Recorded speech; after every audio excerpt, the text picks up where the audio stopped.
सर्वप्रथम आज 8 मार्च निमित्त अर्थात महिला दिनानिमित्त सर्वप्रथम ज्यांच्यामुळे आपण या ठिकाणी उपस्थित आहोत, आपण या ठिकाणी एवढं सुंदर अशा पद्धतीचं सादरीकरण करतोय ज्याच्यामुळं आपलं सक्षमीकरण झालेलं आहे, त्या आमच्या सर्वांच्या माऊली सावित्रीबाई फुले, तसंच ज्यांनी मला जन्म दिला ती माझी जन्मदात्री आई, ज्या सासूनं मला पुढे जाण्याची संधी दिली त्या सासूबाई, अशा अनेक विद्यालयाचे मुख्याध्यापक कार्यक्रमाचे आदरणीय उगाडे सर, त्याचप्रमाणे आदरणीय करव सर, सर्व माझे शिक्षक वृंद, बंधू आणि भगिनी आणि तुम्ही सर्व माझी छोटी बाललेकरं, या ठिकाणी आपण मगाशी बघितलं की अनेक क्षेत्रामध्ये स्त्रियांनी उत्तुंग भरारी घेतलेली आहे.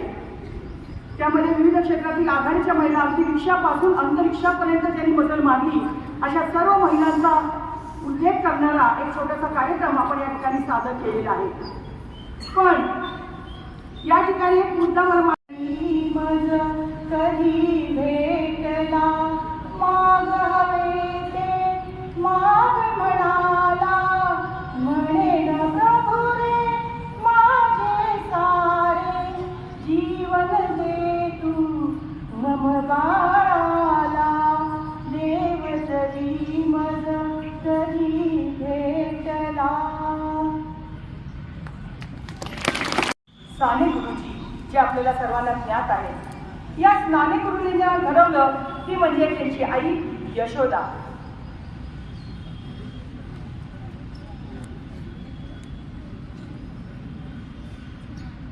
होय,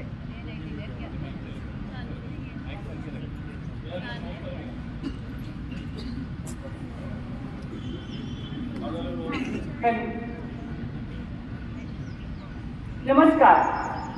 मी आपल्यासमोर पांडुरंग सदाशिव साने अर्थात तुम्हा सर्वांचे लाडके साने गुरुजी यांची आई यशोदा, मी साने गुरुजीची आई, श्यामची आई बोलते, श्यामची आई बोलते.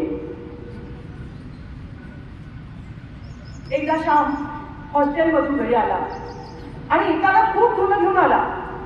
धुणं धुताना श्याम मला मदत करायला लागला. मदत करत असताना मी श्यामची परीक्षा घ्यायचं ठरवलं आणि श्यामला म्हटलं, बाळ श्याम, अरे तू असं मुलींसारखं बायकांसारखं धुणं धुत बसलास तर तुला सगळे हसतील रे, तुला चिडवतील. तेव्हा माझ्या श्यामनी खूप सुंदर उत्तर दिलं बघा.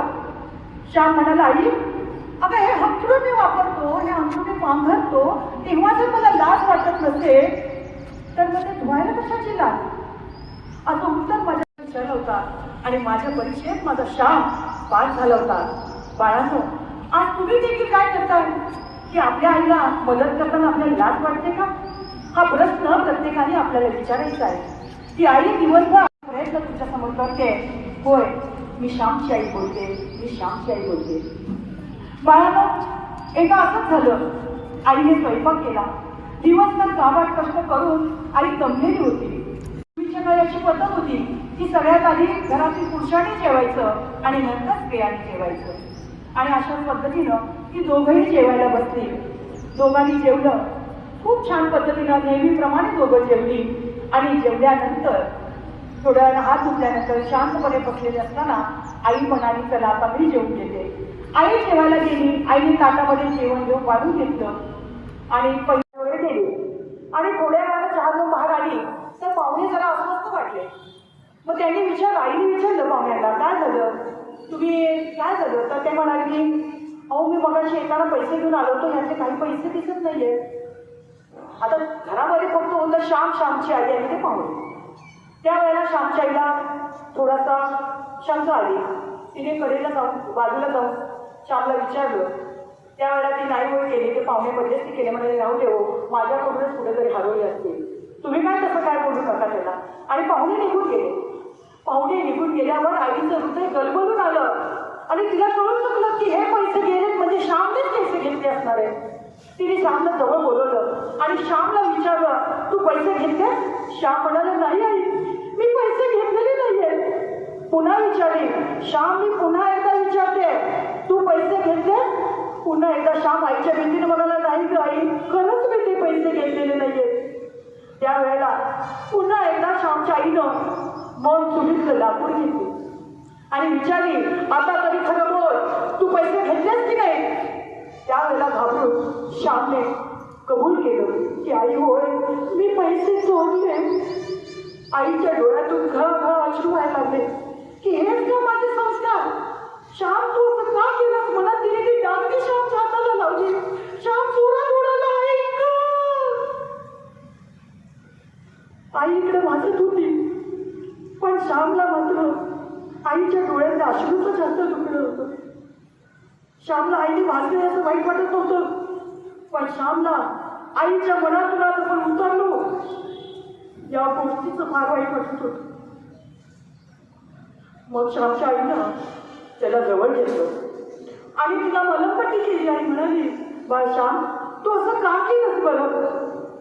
तेव्हा श्याम आईला बिघडला आणि म्हणाला, आई तुला तर माहिती आहे ना गं, मला पुस्तकं वाचायची किती आवड आहे. मला 2 पुस्तकं घ्यायची होती गं, ती पुस्तकं घेण्यासाठी मी ही चोरी केली. आईला वाईट वाटलं. आई म्हणाली, बाळ, जी पुस्तकं घेण्यासाठी तू चोरी केलीस त्या पुस्तकाच्या अभ्यासक्रमात असं शिकवले ना, कधीही चोरी करू नये. मग तू काय शिकलास त्या पुस्तकातून? आणि ती पुस्तकं घेण्यासाठी तू चोरी केली. मला श्यामच्या आईला चोराची आई म्हटलं तर तुला आवडेल का?